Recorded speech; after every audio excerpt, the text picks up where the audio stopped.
Ayike ngilibingelele ngani zakwethu kuzo zonke indawo la kuzohamba kufinyelele khona lo mbuso. Uma ngabe uyaqala nje ukuba nathi ungakhohlwa ukusilandela kuzo zonke iy'nkundla zokuxhumana, YouTube, Facebook, TikTok, Instagram, Ikhwezi Media. Namhlanje sikuphathele udaba okuyilona oluhamba phambili ley'nsuku njengoba sike sabona uNgizwe Mfumamchunu ethule inkulumo yakhe ey'nsukwini exolisa njengoba kuthiwa wadaxaza noma walahla uZuma base abantu-ke beyihlangula kuyena. Kanti nobaba uPhakela Umthakathi naye uye wakhuluma wathula inkulumo eyathi ukulumela ebantwini abaningi ikakhulukazi be-MK bethi inkulumo yakhe ayinayo inhlonipho noma ulwimi lakhe lunenhlabathi. Babesibangena ey'nkundleni zokuxhumana bamthuka.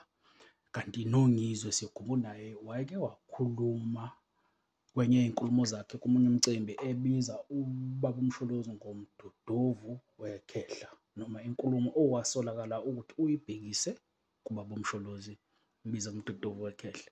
Kepha-ke uphinde wayexolisela-ke uPhakela Umthakathi-ke yena bengakaxolisi. Kube sizokungenelela uMavundla. uMavundla uyaziwa umsakazi wezwi lomzansi, kanti uke umbhali noma umbhali wey'ncwadi ey'thandwa kakhulu. So mase singathi-ke manje uMavundla kaMashudula, sisho kanjalo. Ubese wangenelela wathi ukuphawula ngalolu daba noma ngalo msindo osukile enkundleni zokuxhumana between uMacingwana naye uPhakela Umthakathi, njengoba kuyibona abantu abathe ukuthukwa kulo nyaka ngenxa yokuthi amagama abawakhulumayo etshengisa ukungabi nanhlonipho ebantwini abadala. Kepha uMavundla bese wangenelela wathi ukuqondisa isimo noma wathi ukulungisa naye njengensizwa eyaziwa kakhulu ngenhlonipho, yathi ukulungisa lapho nalapho. Kodwa abantu okukhuluma kakhulu asike sikufakele yena uMavundla uyizwele ukuthi uthini udaba lokaNgizwe Mchunu kanye noNdabandaba. Uthi umntwana wakaphinda engene ubaba uShenge aphumula ngokuthula.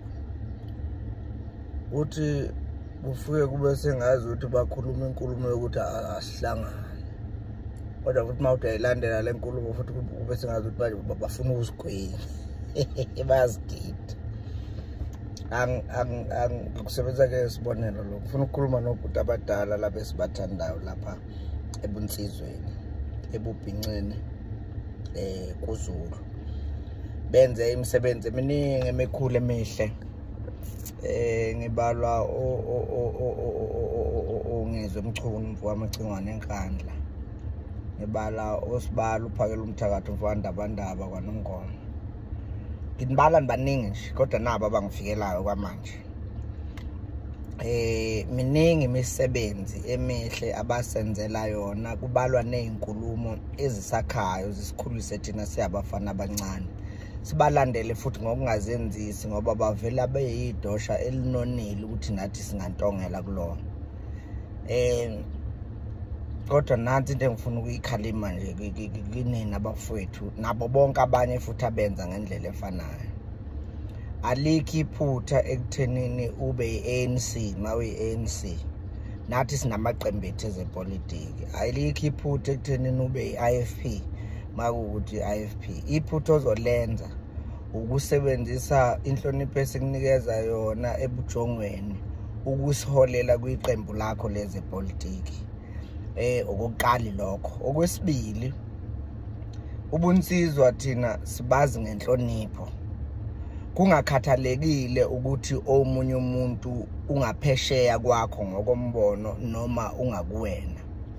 Ubunsizwa thina busikhumbuze uZulu namanoni akhe. Elinyeke lamanoni ileli lokuthi ngisho ngabe kuthiwa unamandla angakanani, awunawo kodwa amandla ngaphezu komuntu omdala kunawo.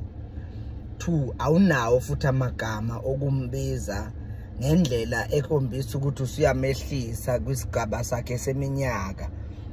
Nina nisifundisa ukuthi umuntu omdala ngisho ngabe kuthiwa udakwe wakugxoba, kuxolisa wena kuqala. Uthi awubaba nalo unyaka lami selingene ngaphansi kwalakho uthi kulisusa into omdala ungadinga ngithi uqhubeka kube ubunsizwa buzenza ngathi uyisilimanyana noma ungesona ayikho into ebe ngiyithanda futhi ngisaqhubeka ngisayithanda ebiyenza uSibali lapho uphakela umthakathi uma ezotalabha labo angavumelani nabo kodwa aqhubeka ababize ngabahlonishwa athi umhlonishwa uSibanibani ushaya eceleni uma 8 umhlonishwa uSibanibani ubona ukuthi abavumelani impela kodwa akalishile eceleni lelilani lenhlonipho manje ke yilowo bukhona vele ke sikwaziyo kokuthi asilwi nomuntu silwa nesenzo kamuva nje inkulumo zenu sezinakho ukufuna ukuyisusa lento enhle